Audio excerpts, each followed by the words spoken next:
Hello అండి. ఈరోజు మనం వాటర్ మీద రివ్యూ చేద్దాం. మనం బయట కొంటుంటాం కదా డ్రింకేజ్ వాటర్, ప్యాకేజ్ వాటరు. ఇది టాటా వాటర్ని చాలా మంచి వాటర్ అంటారు, ఎందుకంటే అంత కాపర్ కలిసి ఉందని.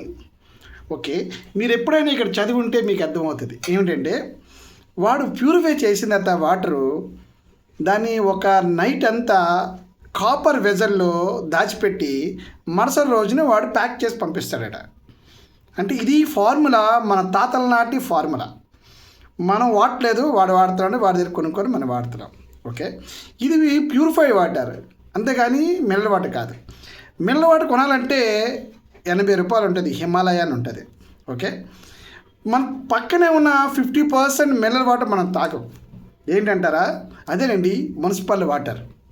Municipal water 50% mineral water. అది ఎలా అంటారా?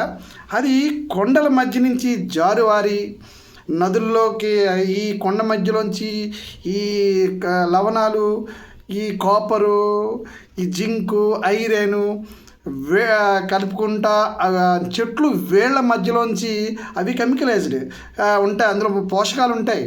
ఆ చెట్లలోంచి దిగి జారువారి రిజర్వాయర్కి చేరుతుంది. ఈ రిజర్వాయర్లో మట్టి అంతా కిందకి చేరి ప్యూర్ వాటర్ పైన ఉంటుంది. ఆ వాటర్ మళ్ళీ మున్సిపల్ వాళ్ళు ఏం చేస్తారు, దాన్ని ప్యూరిఫై చేసి మళ్ళీ ఇంటింటికి మనకు పంపిస్తారు. అది 50% మినరలైజ్డ్ వాటర్. ఓకే, అది మనం తాకుండా బయటన 20 లీటర్ల టిన్ని 30 రూపాయలు వచ్చి కొనుక్కొని మొయ్యిలాగా తెచ్చుకొని మరీ వాడుతుంటాం. దానివల్ల బాడీకి చాలా మెల్లసిరపోతే ప్రాబ్లం. ఈ వాటరు నేను 35 ఇయర్స్ నుంచి వాడుతున్నాను. ఇదే ఇదే మున్సిపల్ వాటర్. సో వాటర్ ఎగ్నెస్ట్గా ఏ ప్రాబ్లమ్స్ మాకు రాలేదు, ఎప్పుడు ఏ డాక్టర్ దగ్గర చెప్పలేదు కూడా. సో మీరేం చేస్తారంటే, మున్సిపల్ వాళ్ళకి అప్లై చేసి, ట్యాప్ అప్లై చేసి రెగ్యులర్గా ఆ వాటర్ మీరు తాగండి, మీరే అంటారు. ఓకేనా? Got the point. బాయ్.